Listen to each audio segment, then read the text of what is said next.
Hey guys, Trip here. Anyone who knows me knows that I love Warhammer 40k, so it was really just a matter of time before I talked about Darktide. Now, I've been playing this game since the beta, but I was never really able to get into it. And the reason for that is simple. The game was absolute garbo nonsense. I mean, trash. Now don't get me wrong. I kept playing it, at least for a little bit. I'm a sucker for any game with an immersive atmosphere, so I'll play anything that lets me explore the grim darkness of the far future. But even I had to admit at some point that the game was just bad. Like, genuinely, fundamentally bad. I was honestly baffled this wasn't more of a story when it happened, because the game was just broken and bereft of content at launch. Meanwhile, major gaming publications just kind of forgot about the game, despite weeks of puff pieces and positive press before the game came out.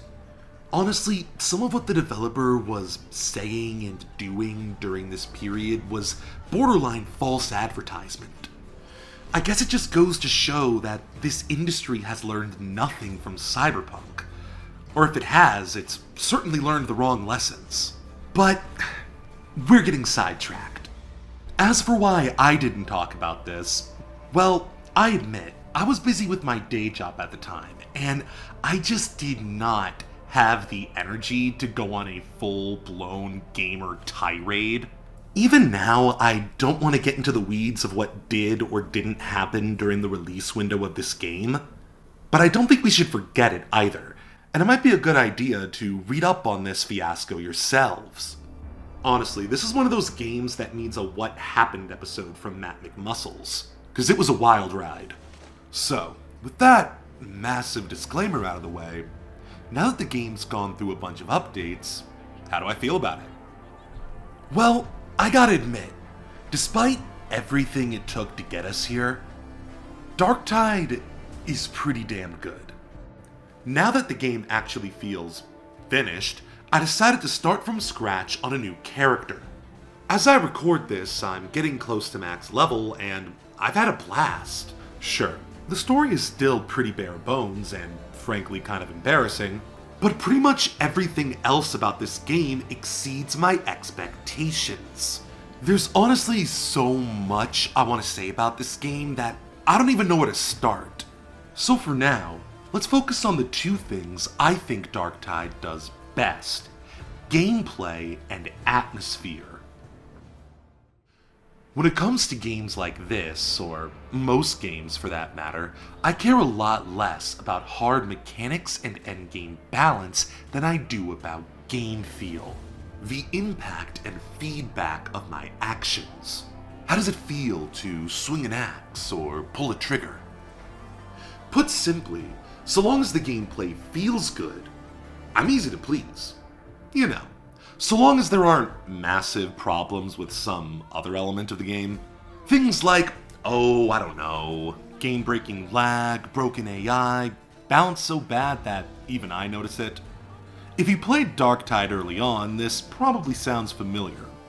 But as of right now, the game feels incredible. Let's start with the weapons. There's a variety of weapons in Darktide, and they each fill their own little niche.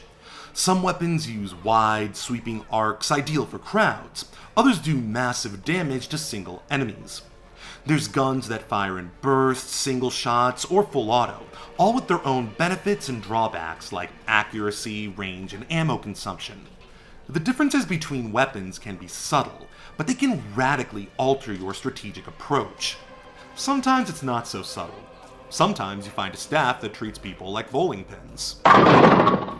The amount of gory feedback in this game is perfect. You really tear into your enemies here, and it feels so immersive and visceral. I mean, look at this.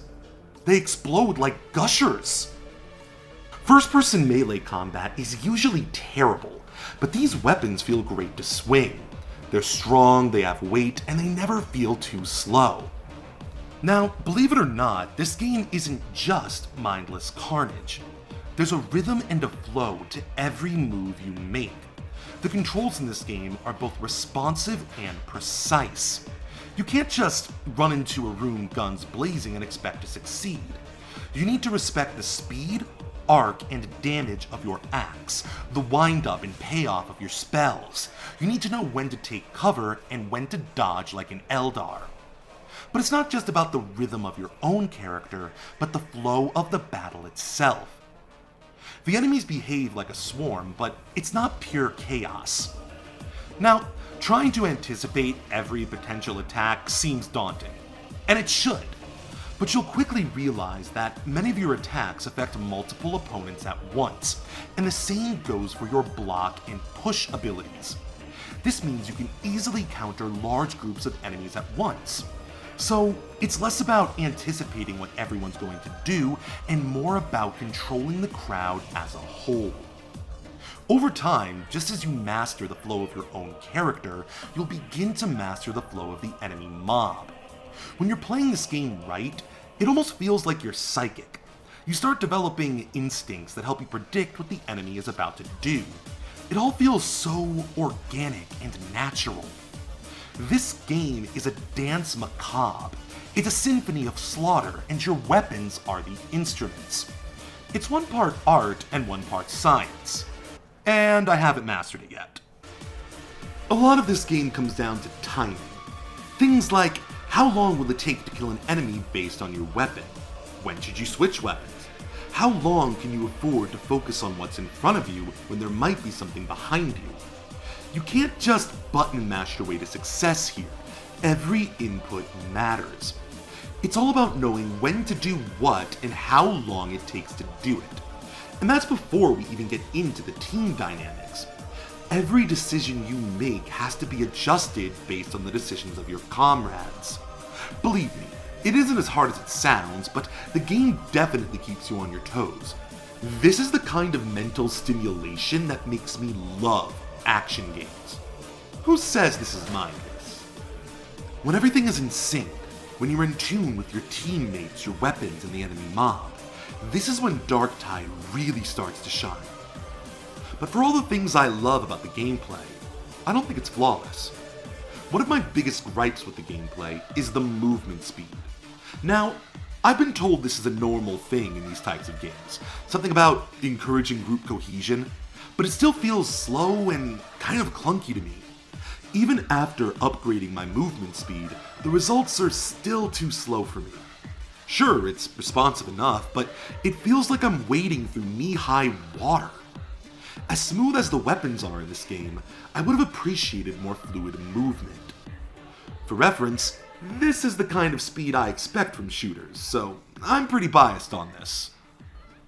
But my biggest problem with this game has nothing to do with movement speed, weapons, or even game feel. My biggest gripe with DARKTIDE right now is the lack of a solo mode. Now, I admit this might seem like a minor gripe for people who are used to these kinds of games, and I don't blame you. They're meant to be played in a team. But keep in mind, this game was also advertised as an atmospheric, story-driven action game.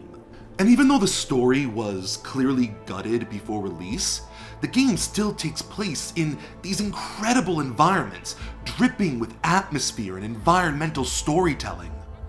Every space feels weathered, lived in, and grounded within its own reality. There's so many little details in every room, street, and corridor. It's almost overwhelming.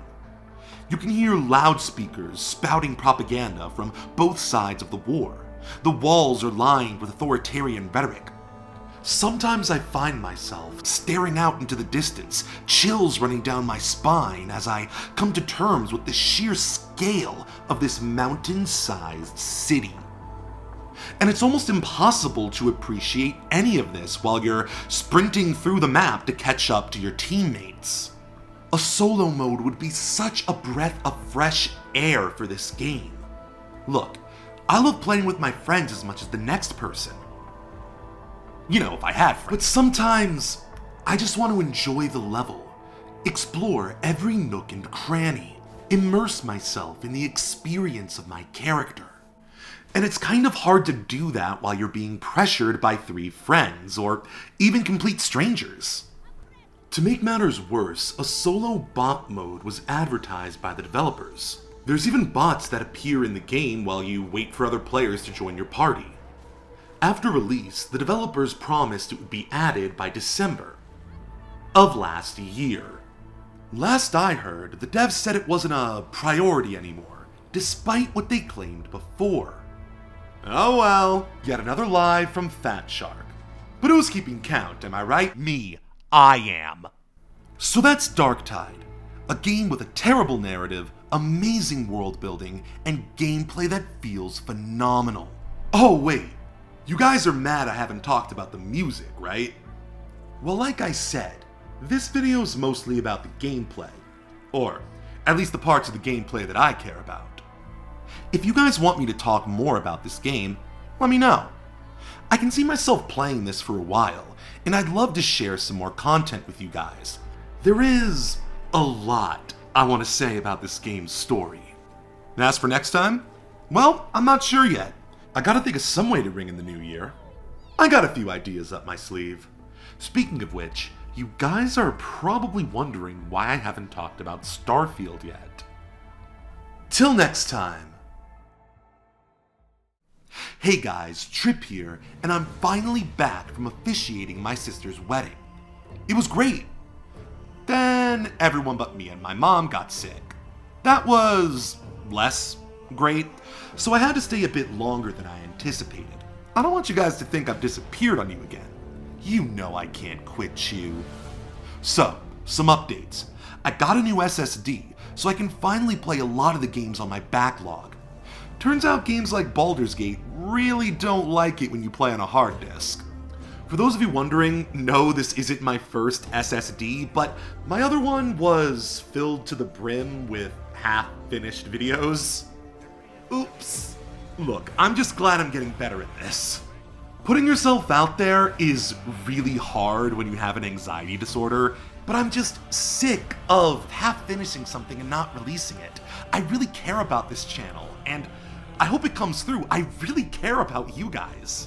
And that's partially why this is so hard. Anyway, lately on the Twitch stream, we've been playing both Cyberpunk 2077 and the new Rogue Trader game. I've been having a blast with both, but we always have time for strange, obscure games as well. So, if you have any suggestions, let me know in the comments. Oh, and be sure to follow me.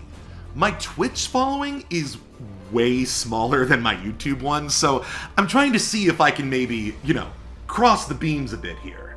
Did that make sense? Is that something people say? Oh, who cares? Love ya. Bye.